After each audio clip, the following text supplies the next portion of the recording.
our topic is combination of cells. Combination of cells और battery. Sales का combination हम करते क्यों हैं, सबसे पहले हम इसको समझेंगे. जैसे कॉम्बिनेशन ऑफ रेजिस्टेंसेस हम लोगों ने स्टडी किया हुआ है, तो उसमें हम लोग ने ये स्टडी किया था कि जब कभी भी हमारे पास कुछ रेजिस्टेंसेस अवेलेबल होते हैं और हमें रिक्वायर्ड वैल्यू का रेजिस्टेंस चाहिए होता है जो अवेलेबल नहीं होता है, तो हम रेजिस्टेंस का कॉम्बिनेशन करते हैं. उसी तरीके से जैसे हमारे पास एक सेल है, उससे हम एक पर्टिकुलर करंट ड्रॉ कर सकते हैं. अगर हमें करंट की वैल्यू जो है उससे ज़्यादा चाहिए, तो ऐसी सिचुएशंस में हमारा एक सेल से काम नहीं चलता. तो ऐसी सिचुएशंस में हमें सेल्स का कॉम्बिनेशन करना होता है. अब सेल्स का कॉम्बिनेशन जो है कई तरीके से हो सकता है. एक सीरीज कॉम्बिनेशन है, दूसरा पैरेलल कॉम्बिनेशन है, और तीसरा इन दोनों से मिलकर के जो बनेगा वो मिक्स कॉम्बिनेशन है. तो सेल्स का कॉम्बिनेशन सीरीज हम किस सिचुएशन में करेंगे जिससे हमें ज़्यादा करंट मिले, और पैरेलल कॉम्बिनेशन हम कैसी सिचुएशंस में करेंगे कि हमें करंट की वैल्यू ज़्यादा मिले, और मिक्स कॉम्बिनेशन हम किस सिचुएशन में करेंगे. तो इस आर्टिकल में आज हम लोग इसी चीज़ को स्टडी करने जा रहे हैं. तो सबसे पहले हमें एक सिंगल सेल से करंट हमें किस तरीके से मिलती है, पहले एक डायग्राम के हेल्प से हम ये चीज़ चेक करते हैं. तो जैसे कि एक ये हमारे पास एक सेल है, सेल का ईएमएफ हो गया ई, सेल का इंटरनल रेजिस्टेंस ये शो किया गया है सर्किट में, और इस सेल का कनेक्शन हमने एक एक्सटर्नल सर्किट से कर दिया है जिसका रेजिस्टेंस है आर. अब आपको पता है कि जब कोई सेल किसी सर्किट में कनेक्ट होती है तो उससे हम जब करंट की वैल्यू फाइंड आउट करते हैं, तो करंट का हमारा जनरल फार्मूला होता है total EMF upon total resistance of the circuit. तो टोटल ईएमएफ सेल का यहाँ पर क्या है, ई है, क्योंकि एक ही सेल है, और टोटल रेजिस्टेंस हो जाएगा एक्सटर्नल प्लस इंटरनल मिला करके आर प्लस आर. तो करंट की वैल्यू हमारी सर्किट में हो जाएगी I equal to E upon R plus R. ये उस कंडीशन में हम फार्मूला यूज कर सकते हैं जब हमारा सेल का इंटरनल रेजिस्टेंस भी इफेक्टिव है और एक्सटर्नल सर्किट का जो रेजिस्टेंस है वो भी इफेक्टिव है, यानी दोनों की वैल्यू एक सफिशिएंट है. लेकिन अगर इन दोनों में से कोई भी एक रेजिस्टेंस बहुत कम है, तो थोड़ा सा इसमें हम दूसरे को इग्नोर करके भी इस सिचुएशन को देखते हैं कि अगर इंटरनल रेजिस्टेंस की वैल्यू एक्सटर्नल से बहुत कम है, तो हम यहाँ पर कैपिटल आर को कंसीडर करेंगे और स्मॉल आर को हम नेग्लेक्ट कर देंगे, जीरो कर देंगे. तो आर यहाँ जीरो हो जाएगा, स्मॉल आर, तो ये फार्मूला हो जाएगा I equal to E upon R. तो इस सिचुएशन में हमें एक सेल से इतनी करंट मिलेगी. इसी का अपोजिट अगर हम लेते हैं कि अगर इंटरनल रेजिस्टेंस एक्सटर्नल रेजिस्टेंस के कंपेरिजन में बहुत ज्यादा है, तो उस सिचुएशन में हम कैपिटल आर को इग्नोर कर सकते हैं. तो एक सिंगल सेल से करंट हमें मिलेगी I equal to E upon R. तो हमने ये सारे केसेस ले लिए जब हमें एक सिंगल सेल से करंट कितनी मिलती है, ये हमने डिस्कस कर लिया. या तो ये सिचुएशन होगी, या ये सिचुएशन होगी, या फिर ये सिचुएशन होगी. अब हम कॉम्बिनेशंस की तरफ आते हैं, सेल का कॉम्बिनेशन कैसे करते हैं. तो सीरीज कॉम्बिनेशन किस तरीके से सेल का करेंगे. सेल में आपको पता है कि दो टर्मिनल होते हैं, पॉजिटिव और निगेटिव, मतलब दो प्लेट्स होती हैं, एक पॉजिटिव और एक निगेटिव. सेल का सीरीज कॉम्बिनेशन जब हम करते हैं तो एक सेल की निगेटिव प्लेट को दूसरे के पॉजिटिव से, दूसरे की निगेटिव को तीसरे के पॉजिटिव से, और इस तरीके से कनेक्ट करते हुए हम चले जाते हैं. तो जैसे हमने यहाँ पर कुछ सेल्स दिखाई हैं, सपोज n सेल्स हैं हमारे पास. एक सेल का निगेटिव दूसरे के पॉजिटिव से, दूसरे का निगेटिव फिर तीसरे के पॉजिटिव से, और ऐसे ही करते हुए हम यहाँ तक आ जाएंगे n सेल्स तक. और फाइनली हमारा ये एक्सटर्नल सर्किट से ये कनेक्शन हो गया इनसे. तो ये हमारी बन गई एक बैटरी. इसमें जितनी भी सेल्स लगी हुई हैं, n सेल्स, सभी का ईएमएफ हमने ई लिया हुआ है, और सभी के इंटरनल रेजिस्टेंस स्मॉल आर और ये स्मॉल आर शो किए गए. अब इस सर्किट में जो करंट फ्लो हो रही होगी, इसको हम फाइंड आउट करना चाहते हैं. तो देखिए सेल्स हमारी सीरीज कॉम्बिनेशन में है. सीरीज कॉम्बिनेशन में जो टोटल सेल्स का ईएमएफ होगा वो सब ऐड हो जाएगा अगर ये सेल एक राइट ऑर्डर में लगी हुई है. लेकिन अगर एक सब, तो इसमें टोटल ईएमएफ हो जाएगा यहाँ पर NE, मींस इनसे जो हमारी बैटरी बनेगी n सेल से मिला करके, उसका ईएमएफ हो जाएगा NE, तो टोटल EMF ऑफ सेल्स और EMF of battery is equal to NE। इनके रेजिस्टेंसेस भी हमारे क्या होंगे, सीरीज कॉम्बिनेशन में होंगे, इंटरनल रेजिस्टेंसेस। तो हम इक्विवेलेंट इंटरनल रेजिस्टेंस इनका फाइंड आउट करेंगे सीरीज का जो रेजिस्टेंस का कॉन्सेप्ट है उससे। तो suppose equivalent internal resistance in सारी सेल्स का R है, R डैश है, तो R डैश की वैल्यू हो जाएगी R plus R dot dot dot up to n terms, n times हम ये रेजिस्टेंस को ऐड करेंगे, क्योंकि सीरीज में इक्विवेलेंट रेजिस्टेंस का फार्मूला आपने स्टडी किया है, R equal to R1 plus R2 plus R3 and so on. तो वही कॉन्सेप्ट हम यहाँ पर अप्लाई करके सारे सेल्स का इक्विवेलेंट रेजिस्टेंस फाइंड आउट कर लेंगे। तो ये आ जाएगा हमारा n इंटू R।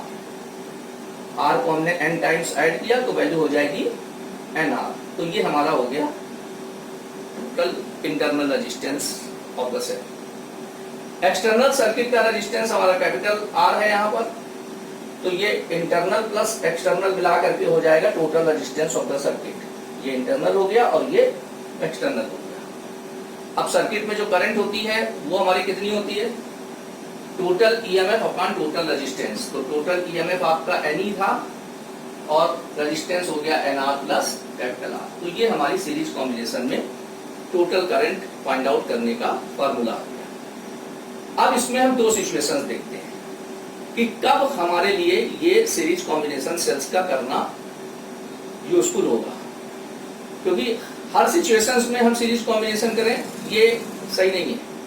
तो हम उन सिचुएशंस की तरफ जाते हैं। तो केस 1 पहले देखते हैं कि जो हमारी सेल्स हैं सीरीज कॉम्बिनेशन में जो कनेक्टेड है, इनका जो टोटल इंटरनल रेजिस्टेंस है NR, इसकी वैल्यू एक्सटर्नल के कंपैरिजन में बहुत कम है।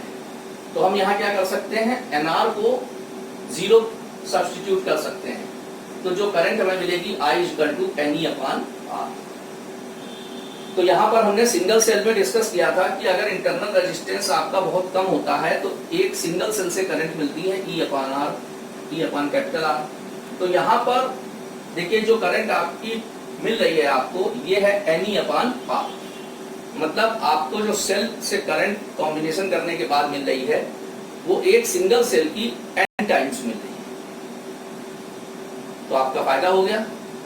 इसका मतलब है इस सिचुएशन में सीरीज कॉम्बिनेशन आपके लिए हेल्पफुल होगा अगर आपको करंट की वैल्यू सर्किट में ज्यादा चाहिए। तो सीरीज कॉम्बिनेशन हम तब करते हैं जब प्रोवाइडेड सेल का इंटरनल रेजिस्टेंस हमारे एक्सटर्नल सर्किट के रेजिस्टेंस से काफी कम होता है। उस सिचुएशन में सीरीज कॉम्बिनेशन करना बेटर होता है और हमें करंट की वैल्यू ज्यादा मिलती है। लेकिन अब हम इसका जरा अपोजिट देखते हैं। अपोजिट ये होगा कि अगर इंटरनल रेजिस्टेंस सेल्स का, प्रोवाइडेड सेल्स का ज्यादा है एक्सटर्नल रेजिस्टेंस कैपिटल R के कंपैरिजन में, तो हम यहाँ पर कैपिटल R को 0 करेंगे इस फार्मूले में। कैपिटल R को जब 0 करेंगे तो करंट की वैल्यू आएगी NE अपॉन NR। तो NN कैंसिल हो जाएगा, ये आएगा E अपॉन स्मॉल r। तो जब इंटरनल रेजिस्टेंस की वैल्यू ज्यादा होती है, यहाँ देखिए इंटरनल रेजिस्टेंस की वैल्यू जब ज्यादा होती है तो एक सिंगल सेल से करंट मिलती है E अपॉन R, और यहाँ पर भी देखिए आपको कितनी मिल रही है E अपॉन R। तो कॉम्बिनेशन करने के बाद भी जब हमें सेल से करंट उतनी ही मिल रही है तो क्या फायदा हुआ हमें सीरीज कॉम्बिनेशन करने से।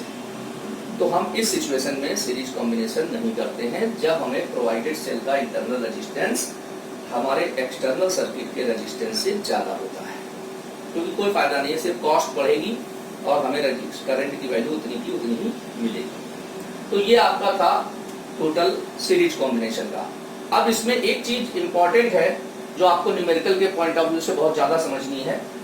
यहाँ पर इस फिगर में जो सेल्स आपकी कनेक्टेड है, ये सेल्स आपकी एक रेगुलर ऑर्डर में है। रेगुलर ऑर्डर क्या होता है, एक सेल का नेगेटिव दूसरे के पॉजिटिव से, दूसरे का नेगेटिव तीसरे के पॉजिटिव से, और ऐसे कनेक्ट करते चले गए। अगर हमने इसमें एक सेल का भी ऑर्डर चेंज कर दिया, सपोज ये माइनस आप इधर कर दें और प्लस आप इधर कर दें, तो इसका जो EMF है वो अपोजिट हो जाएगा, जिससे क्या होगा कि एक सेल को ये और डैमेज करेगा, तो हमारा दो सेल का इफेक्ट जो है कम हो जाएगा। तो अगर एक सेल इसमें उल्टी लगी हुई है, मतलब नेगेटिव से नेगेटिव कनेक्ट हो गया, तो तो फिर क्या होगा कि जो हमारा कॉम्बिनेशन का जो ईएमएफ आएगा वो n-2e आएगा। अगर हमारी दो सेल अपोजिट लगी हुई है तो n-4e आएगा, और अगर हमारी m सेल्स अपोजिट लगी हुई है, टोटल n है और m अपोजिट है, तो जो ईएमएफ होगा वो n-2m होगा, where m is the number of opposite cells। ये आपको माइंड में रखना है न्यूमेरिकल प्रॉब्लम करते टाइम। अब बात करते हैं हम लोग पैरेलल कॉम्बिनेशन की। पैरेलल कॉम्बिनेशन में सेल्स से जो करंट हम ड्रॉ करते हैं, means combination of cells means battery से जो करंट ड्रॉ करते हैं वो किस तरीके से निकालेंगे और पैरेलल कॉम्बिनेशन कैसे बनता है और ये किस सिचुएशन में करते हैं। तो देखिए, पैरेलल कॉम्बिनेशन करने के लिए हम क्या करेंगे, जो भी हमारे पास n सेल्स हैं, इस फिगर से देखिए आप, इन सभी सेल्स का पॉजिटिव टर्मिनल हम यहाँ पर कनेक्ट कर लेते हैं और सभी का निगेटिव टर्मिनल हम बी पॉइंट पे कनेक्ट कर लेते हैं। पॉजिटिव ए पर कनेक्ट किया, निगेटिव बी पर कनेक्ट किया। ये स्मॉल आर जो है सारे सेल्स के इंटरनल रेजिस्टेंस हो किए गए फिगर में।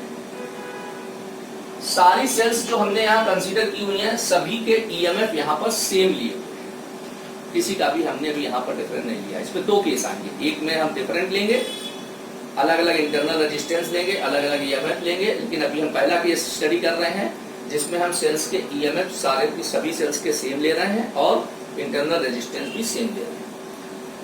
ए और बी के बीच में सारी सेल्स को कनेक्ट किया हमने, तो ये हमारी बैटरी बन गई है। अब इस बैटरी का कनेक्शन हमने अपने एक्सटर्नल सर्किट से कर दिया जिसका रेजिस्टेंस कैपिटल आर है। तो यहाँ सभी सेल से करंट आएगी और ए पॉइंट से ज्वाइंट होकर के इसमें चली जाएगी और बी पॉइंट पर से फिर से अपने उसमें डिस्ट्रीब्यूट हो जाएगी। अब ऐसी सिचुएशंस में हम लोग किस तरीके से करंट की वैल्यू फाइंड आउट करेंगे। देखिए, पैरेलल कॉम्बिनेशन में आपको मालूम है पोटेंशियल डिफरेंस सेम होता है, ईएमएफ भी आपका हम उसी सेंस में लेंगे। तो यहाँ पर सारी सेल्स जो हैं ए और बी पॉइंट के क्रॉस ही कनेक्टेड हैं, तो जो हमारी n सेल्स हैं जिनमें सारी सेल्स का ईएमएफ ई ही है, तो हमारी टोटल जो बैटरी बन रही है इस तरीके से कॉम्बिनेशन करने के बाद उसका भी ईएमएफ ई ही रहेगा। सीरीज कॉम्बिनेशन में ये ऐड हो जाता है अगर एक रेगुलर ऑर्डर में, जितनी अपोजिट होंगी उसके जस्ट डबल माइनस कर देंगे। ये भी हम बात आपको सीरीज में बता चुके हैं कि अगर एक सेल उल्टी है तो n-2e हो जाएगा, दो सेल उल्टी है तो n-4e हो जाएगा। लेकिन यहाँ पर सारी सेल्स पैरेलल में है, इसलिए ईएमएफ जो है बैटरी का हमारा क्या होगा, ई ही होगा। और उसका रीजन क्या है कि पैरेलल कॉम्बिनेशन में पोटेंशियल डिफरेंस आपका सेम होता है, तो ये ईएमएफ आपका ई ही रहेगा। तो ये total EMF of the battery आपका आ गया ई।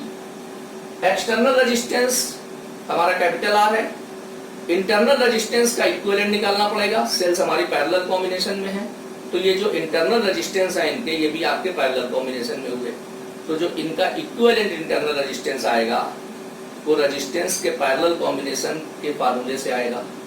सपोज वो आपका equivalent internal resistance R dash है, तो इसकी वैल्यू हम लोग पैरेलल रेजिस्टेंस के इक्विवेलेंट निकालने के फार्मूले से कैलकुलेट करेंगे। 1/r dash equal to 1/r plus 1/r plus dot dot dot up to n terms. Up to n terms क्यों किया हमने, क्योंकि n सेल्स लिए, तो ये स्टेप्स हमारे कितनी बार आएंगे, n टाइम्स आएंगे। अब इनको हमने n टाइम्स ऐड किया 1/r को, तो हमारा वैल्यू क्या हो गई, n/r।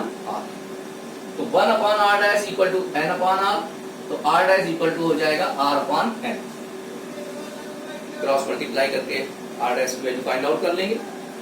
एक्सटर्नल हमारा कैपिटल आर था, तो टोटल सर्किट का रेजिस्टेंस हो गया small r by n plus capital R. तो करंट क्या होती है, total EMF upon total resistance, तो E upon small r by n plus capital R. LCM लोगे तो n एलसीएम आ जाएगा यहाँ से, और ये हो जाएगा small r plus n r। n इसमें न्यूमरेटर में आ जाएगा, तो फाइनल वैल्यू करंट की आ जाएगी Ne upon small r plus nr। अब इसमें फिर से दो केस होंगे।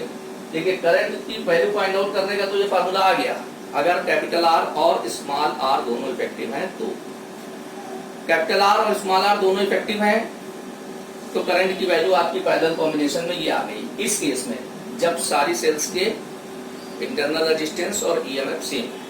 अब ये कॉम्बिनेशन बेटर किस सिचुएशन में रहेगा, इसको जरा डिस्कस करते हैं। अगर इसमें जो सेल है आपकी, इसका इंटरनल रेजिस्टेंस एक्सटर्नल सर्किट के रेजिस्टेंस में बहुत ज्यादा है, स्मॉल आर की वैल्यू कैपिटल आर के कंपैरिजन में बहुत ज्यादा है, तो उस सिचुएशन में हम यहाँ पर जो फैक्टर है एन आर, इसको हम नेग्लेक्ट कर सकते हैं। तो एन आर टेंडिंग टू 0 कर सकते हैं। तो यहाँ पर ये हमें सेल से करंट मिलेगी NE upon R, NE upon R. और आप यहाँ देखिए, जब आपका जो इंटरनल रेजिस्टेंस की वैल्यू ज्यादा होती है तो सिंगल सेल से करंट आती है एक सेल से E अपॉन आर, और यहाँ पर आपको कितनी मिल रही है NE अपॉन आर। इसका मतलब है सिंगल सेल से जो करंट है उसकी n टाइम्स करंट आपको मिल रही है, तो करंट आपको बढ़ के मिल गई। इसका मतलब है इस सिचुएशन में पैरेलल कॉम्बिनेशन बेटर होता है। तो पैरेलल कॉम्बिनेशन हम कब करते हैं, जब प्रोवाइडेड सेल का इंटरनल रेजिस्टेंस एक्सटर्नल रेजिस्टेंस के कंपैरिजन में बहुत ज्यादा होता है। उस सिचुएशन में हम पैरेलल कॉम्बिनेशन करके ज्यादा करंट की वैल्यू फाइंड आउट कर सकते हैं। इसका अपोजिट देखिए, अगर आर की वैल्यू बहुत कम होती तो फिर हम स्मॉल आर को 0 करते, स्मॉल आर को यहाँ 0 करते तो ये हो जाता NE अपॉन एन आर। यहाँ से देखिए तो NN कैंसिल हो जाता, E अपॉन आर, तो सिर्फ एक सिंगल सेल के इक्वल करंट आपको मिलती। तो आपको पैरेलल कॉम्बिनेशन करने से कोई बेनिफिट नहीं होगा। तो इस सिचुएशन में हम कौन सा कॉम्बिनेशन करते हैं, सीरीज कॉम्बिनेशन करते हैं। ये हम तो पहले डिस्कस कर चुके हैं। तो जब हमें प्रोवाइडेड सेल का इंटरनल रेजिस्टेंस बहुत कम होता है एक्सटर्नल के कंपैरिजन में, तो सीरीज कॉम्बिनेशन। और अगर प्रोवाइडेड सेल का इंटरनल रेजिस्टेंस एक्सटर्नल सर्किट के रेजिस्टेंस से ज्यादा होता है तो पैरेलल कॉम्बिनेशन। तो ये पैरेलल कॉम्बिनेशन का फर्स्ट केस हो गया। अब हम पैरेलल कॉम्बिनेशन का एक सेकंड केस करते हैं, जिसमें हम देखेंगे कि सेल्स हमारी जो है जो ली गई हैं वो उनके EMF अलग अलग होंगे और इंटरनल रेजिस्टेंस भी अलग अलग हैं। और ऐसी सिचुएशंस में जब सेल्स हमें प्रोवाइडेड होती हैं सर्किट में, तो हम किरचॉफ्स लॉ यूज करके ही सर्किट में करंट की वैल्यू फाइंड आउट कर सकते हैं। तो अब हम इसको नेक्स्ट देखते हैं, केस बी। हम देखते हैं पैरेलल कॉम्बिनेशन का सेकंड केस। पैरेलल कॉम्बिनेशन का सेकंड केस में यहाँ पर फिगर आप पहले समझ लीजिए। इसमें क्या है, हमने 3 सेल्स आपको शो की हुई है। जो कॉन्सेप्ट आपका 3 के लिए होगा वही कॉन्सेप्ट n सेल्स के लिए भी हो सकता है। सेल्स कितनी भी हो, कॉन्सेप्ट आपका एक ही होगा। 3 के लिए हम इजीली समझ लेते हैं। 3 सेल्स है हमारे पास, इनके जो EMF हैं वो आपके अलग अलग हैं। फर्स्ट का E1 है, सेकंड का E2 है, थर्ड का E3 है। तीनों सेल का हमने पॉजिटिव टर्मिनल A पॉइंट पर कनेक्ट किया है। अपोजिट भी हो सकता है किसी न्यूमेरिकल प्रॉब्लम में, पहले हमें कॉन्सेप्ट समझना है। तो यहाँ पर हमने जो सेल्स ली हैं उनके पॉजिटिव टर्मिनल A पॉइंट पर कनेक्ट कर दिए हैं। सारी सेल्स के जो इंटरनल रेजिस्टेंस हैं ये भी देखिए अलग अलग हैं, और निगेटिव टर्मिनल जो है सारी सेल्स का B पॉइंट पर कनेक्टेड है। तो ये सेल्स हमारी पैरेलल कॉम्बिनेशन में हो गई, और इनके EMF अलग अलग हैं, इंटरनल रेजिस्टेंसेस भी अलग अलग हैं। ये हमारी बैटरी बन गई। अब इसका कनेक्शन हमने किसी एक्सटर्नल सर्किट से कर दिया, इसका रेजिस्टेंस R। अब इस बैटरी से करंट इस सर्किट में फ्लो हो रही है। तो ये जो टोटल करंट होगी हमारी I होगी। फर्स्ट सेल से हमारी करंट I1 आ रही है, सेकंड से I2 आ रही है, और थर्ड से I3 आ रही है। तो यहाँ पर 3 करंट्स हमने आपको शो की हुई है जो जंक्शन पॉइंट A पर आकर के मिल रही है। ये हमारा जंक्शन पॉइंट है। अब इस सिचुएशन में हमें पैरेलल कॉम्बिनेशन जब सेल का होता है तो हमें किरचॉफ्स लॉ की हेल्प लेनी होती है। किरचॉफ्स लॉ ऑलरेडी आप स्टडी कर चुके हैं। तो जो ये टोटल करंट हमारी I होगी वो इन तीनों करंट का सम हो गई, क्योंकि तीनों करंट आपकी यहाँ पर A पर आकर के ज्वाइंट हो रही थी और यहाँ से कंबाइंड होकर के ये एक्सटर्नल सर्किट में आ रही। तो टोटल करंट हमारी हो गई I = I1 + I2 + I3। हमारी प्रॉब्लम ये है कि हम यहाँ पर टोटल करंट तो निकालना ही चाहते हैं, साथ ही साथ जो डिफरेंट ब्रांचेस हमारी हैं ये या जो सेल से हमें करंट आप ड्रॉ कर रहे हैं इनकी वैल्यू भी हम फाइंड आउट करना चाहते हैं। तो हमारे यहाँ पर 3 अननोन क्वांटिटीज हैं, I1, I2 और I3। तो हमें मिनिमम यहाँ पर 3 लूप चूज करने पड़ते हैं। तो फर्स्ट लूप हम लेते हैं और किरचॉफ सेकंड रूल अप्लाई करते हैं। फर्स्ट लूप हम लेंगे A D C B E1 A, ये वाला लूप हमने लिया और हम ए से मूव करते हुए इधर से जाएंगे और यहाँ पर लौट आएंगे। तो डायरेक्शन ऑफ मोशन हमारा ये होगा लूप में मूव करने का। अब इसमें हम किरचॉफ लॉ अप्लाई करते हैं। किरचॉफ लॉ में आपने स्टडी किया है सेकेंड रूल में कि algebraic sum of change in potential in a closed resistance loop is equal to 0 or the sum of product of current and resistance is equal to algebraic sum of EMF in the loop। तो यही concept हम यहाँ पर apply करेंगे और current की direction में जब आप मूव करते हैं तो आपको पता है कि I इंटू R का जो प्रोडक्ट है वो हम पॉजिटिव लेंगे और अपोजिट डायरेक्शन में मूव करते हैं तो निगेटिव लेते हैं। और लूप में जब हम मूव कर रहे होते हैं तो निगेटिव सेल के निगेटिव टर्मिनल से पॉजिटिव टर्मिनल की तरफ चलेंगे अगर तो हम ईएमएफ को पॉजिटिव लेते हैं और अगर पॉजिटिव से निगेटिव चलते हैं तो निगेटिव लेते हैं। ये आपको साइन कन्वेंशन भी किरचॉफ लॉ का आइडिया है। तो वही हम अप्लाई करते हैं इसमें। तो हम यहाँ से मूव कर रहे हैं तो सबसे पहले हम यहाँ इस रेजिस्टेंस पर आएंगे लूप में, तो हमें इसका पोटेंशियल डिफरेंस चाहिए, मतलब करंट और रेजिस्टेंस का प्रोडक्ट चाहिए। तो I इंटू आर, हम इधर ही जा भी रहे हैं और करंट ई डायरेक्शन में जा रहे हैं तो ये I इंटू आर हमारा पॉजिटिव हो जाएगा। तो ये देखिए पॉजिटिव हो गया। इसके बाद यहाँ से मूव करते हुए हम यहाँ पर इस जगह आ रहे हैं इंटरनल रेजिस्टेंस पर, तो इसमें भी करंट इधर से जा रही है और हम करंट की डायरेक्शन में ही मूव कर रहे हैं, इसलिए हमारा ये करंट और रेजिस्टेंस का प्रोडक्ट I1 और R1 ये भी पॉजिटिव होगा। तो ये हो गया पॉजिटिव। तो अब जो लूप हमने लिया था इसमें करंट और रेजिस्टेंस का प्रोडक्ट तो कंप्लीट हो गया। अब इसका जो सम हो गया इसको हमको इसके इक्वल करना है, लूप में जो सेल्स हैं उनके नेट ईएमएफ के। तो ईएमएफ निकालेंगे, एक ही सेल है यहाँ पर और हम ऐसे चल रहे थे तो पहले निगेटिव टर्मिनल है फिर पॉजिटिव है, तो हम निगेटिव को पॉजिटिव जा रहे हैं, इसका मतलब इसका ईएमएफ क्या होगा पॉजिटिव। तो ये ईएमएफ पॉजिटिव। तो यहाँ से ये हमारी इक्वेशन आ गई किरचॉफ सेकंड रूल से। अब यहाँ से हम I इंटू आर को इधर ट्रांसफर कर देते हैं तो I1 R1 equal to E1 minus IR हो गया। R1 को भी हमने इधर डिनोमिनेटर में कर दिया तो करंट I1 की वैल्यू फाइंड आउट हो गई। इसी तरीके से जब हम ये सेकंड लूप लेंगे A D C B E2 A तो ये I2 मिलेगी और इसकी वैल्यू इसी के तरीके से अप्लाई करने पर E2 minus IR upon R2 आएगी। और जब हम ये थर्ड लूप लेंगे A D C B E3 A तो हमारी ये I3 आ जाएगी E3 minus IR upon R3। इस तरीके से ये हमारी प्रॉब्लम एक तरीके से कंप्लीटली सॉल्व हो गई। I1 I2 I3 हम निकालना चाहते थे, निकल करके आ गई। तो ब्रांचेस में करंट आ गई, मींस सेल से जो करंट हम ड्रॉ कर रहे थे इनकी वैल्यू फाइंड आउट हो गई। अब टोटल करंट निकालना है तो आप जो भी ये वैल्यूज आएंगे इनको यहाँ सब्स्टिट्यूट कर देंगे, प्रॉब्लम खत्म हो जाएगी। फार्मूले में रख करके देख लेते हैं यहाँ पर कि फाइनल फार्मूला क्या आता है। वैसे तो प्रॉब्लम यही सॉल्व हो गई, लेकिन चलिए फार्मूला भी निकालते हैं। तो I1 I2 I3 की वैल्यू आप यहाँ पुट करिए तो ये हो गया E1 minus IR upon R1 plus E2 minus IR upon R2 plus E3 minus IR upon R3। अब इसको हम कुछ स्टेप्स में ब्रेक कर लेते हैं। E1 upon R1 plus E2 upon R2 plus E3 upon R3 एक साथ कर लेते हैं, ये कर लिया।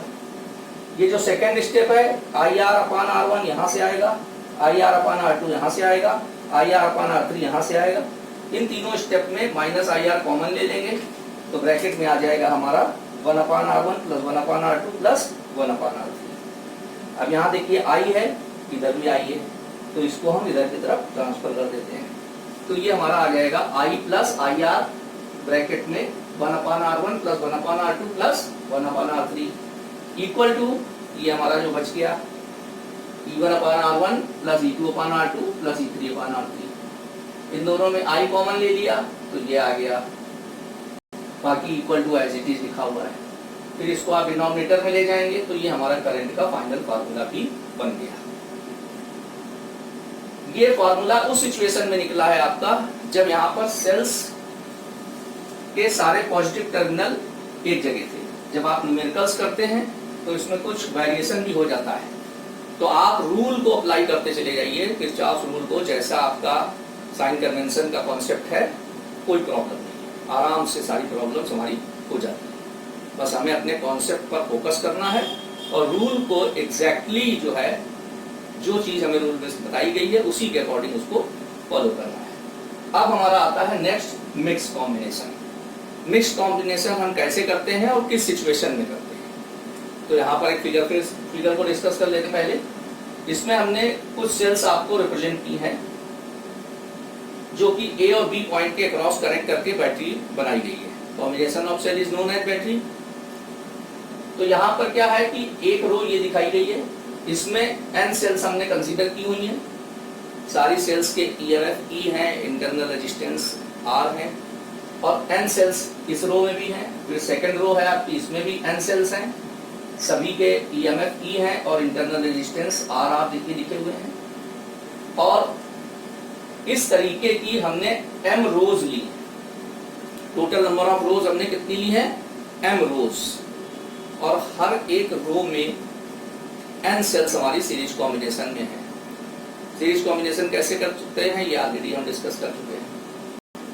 तो सीरीज कॉम्बिनेशन में सेल्स के ईएमएफ, अगर सेल हमारी रेगुलर ऑर्डर में है सारी, तो सीधे ऐड हो जाएगा।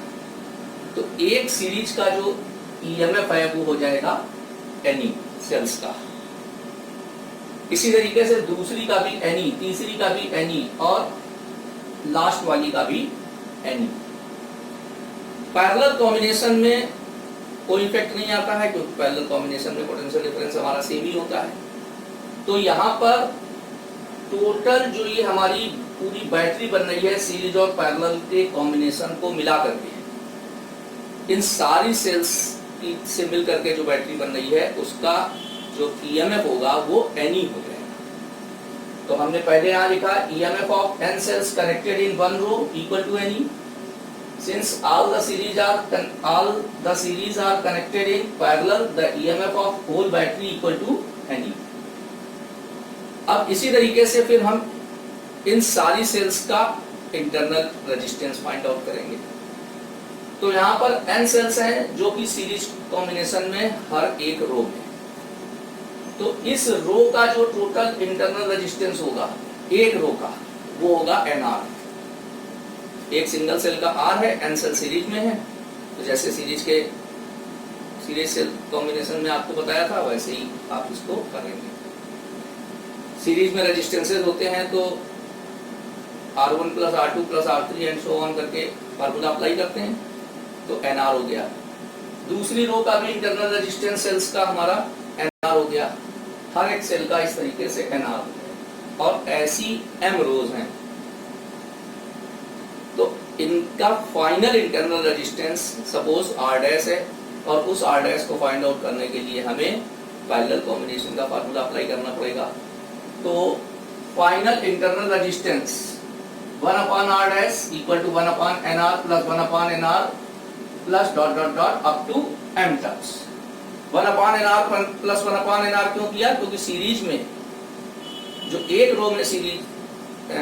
रो में जो सेल्स हमारी कनेक्टेड हैं सीरीज कॉम्बिनेशन में, उसका इक्विवेलेंट इंटरनल रेजिस्टेंस NR है, और NR वाली हमारे पास M रोज है, इसलिए ये हमने फार्मूला अप्लाई किया पैरेलल कॉम्बिनेशन का। तो यहाँ पर हो जाएगा M/NR। तो R डैश की इक्वल वैल्यू आ गई NR/M, क्रॉस मल्टीप्लाई करके फाइंड आउट कर सकते हैं।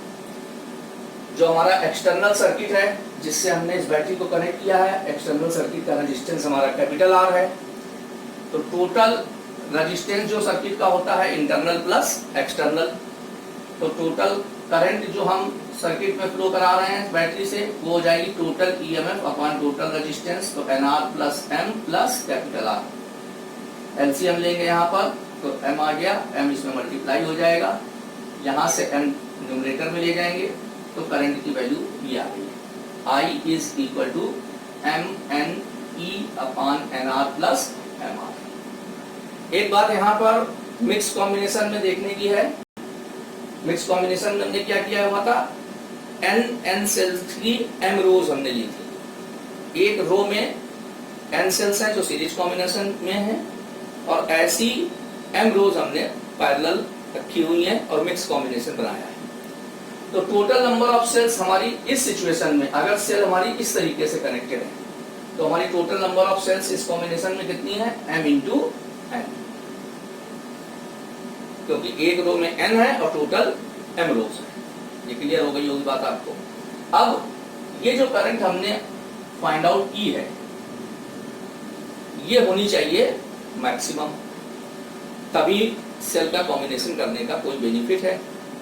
तो करंट हमको मिक्स कॉम्बिनेशन से मैक्सिमम मिल रही है और मिक्स कॉम्बिनेशन हमें किस सिचुएशन में करना है, इसको समझने के लिए हम इस फार्मूले पर थोड़ा फोकस करते हैं।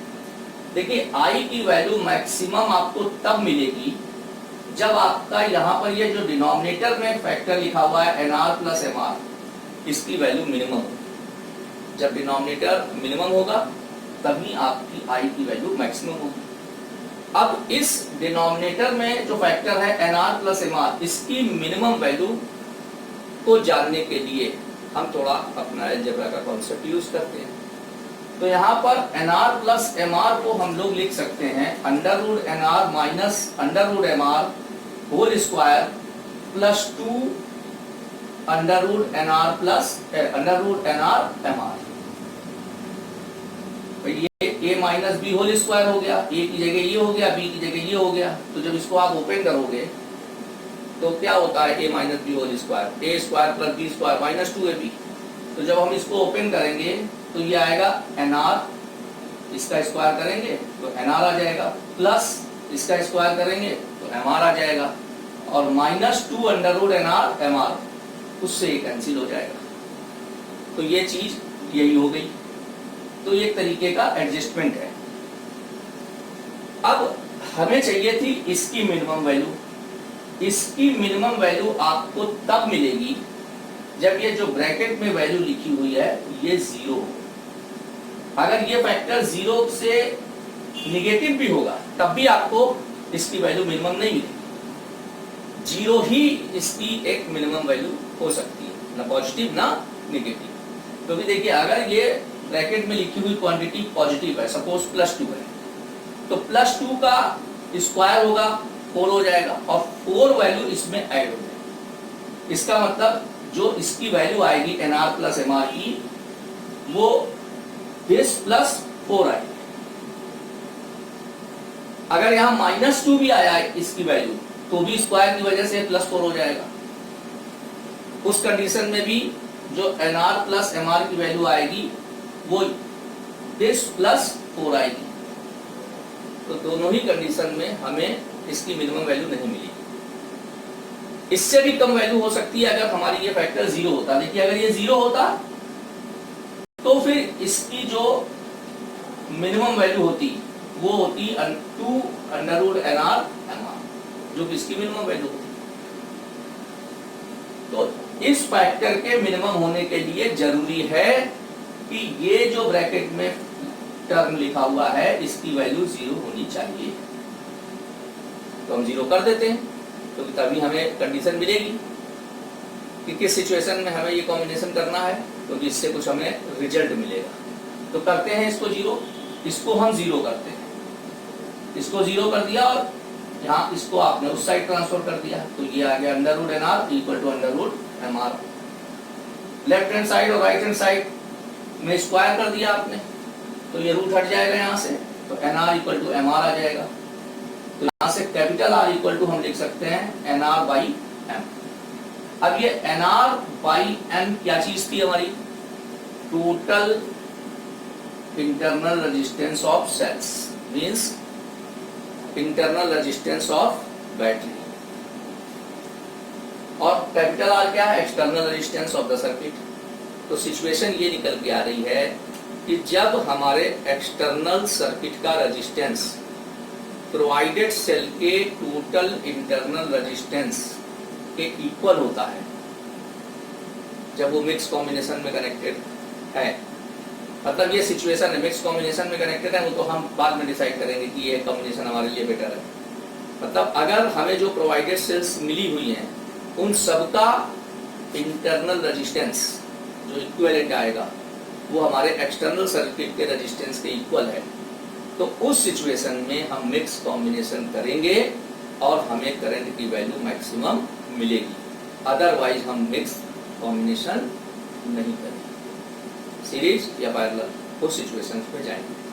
तो हमने तीनों सिचुएशन देख ली कि हम सीरीज कॉम्बिनेशन कब करते हैं, पैरेलल कॉम्बिनेशन कब करते हैं और मिक्स कॉम्बिनेशन करते हैं कब करते हैं। तो ये हमारा जो टॉपिक था, ये एक तरीके से बहुत इंपॉर्टेंट टॉपिक है, कॉम्बिनेशन ऑफ सेल। और हमने इसमें भी देखा कि what is battery, combination of cell is known as battery. और डिफरेंट सिचुएशंस में जो हमारे डिफरेंट टाइप ऑफ सर्किट्स होते हैं, एक तरीके से हमने वो भी डिस्कस किए यहाँ पर, कि जब हमारी सेल्स नॉर्मल कनेक्टेड हैं सीरीज में, उस सिचुएशन में सर्किट में हम करंट कैसे निकाल लेते हैं। जब हम पैरेलल में सेल्स को कनेक्ट करते हैं, उनके ईएमएफ इंटरनल रेजिस्टेंस इक्वल होते हैं, तो कैसे हम सर्किट में करंट की वैल्यू फाइंड आउट करते हैं, ब्रांच में कैसे निकाल सकते हैं। और साथ ही साथ हमने ये भी देख लिया कि अगर सेल्स हमारी पैरेलल कॉम्बिनेशन में हैं और उनके ईएमएफ अलग अलग हैं, इंटरनल रेजिस्टेंस अलग अलग है, तो हम किरचॉफ्स लॉ को यूज करके सर्किट की डिफरेंट ब्रांचेस में करंट कैसे निकालते हैं। तो एक तरीके से इस आर्टिकल में हमने दो चीजें सीखी हैं। एक तो कॉम्बिनेशन ऑफ सेल हमने स्टडी किया ही किया है, और हमने किरचॉफ्स लॉ को एक बार फिर से अप्लाई करके एक तरीके से न्यूमेरिकल प्रॉब्लम्स में कैसे अप्लाई करते हैं, वो हमने इस पैरेलल कॉम्बिनेशन के केस बी में बहुत ही अच्छे तरीके से डिस्कस किया।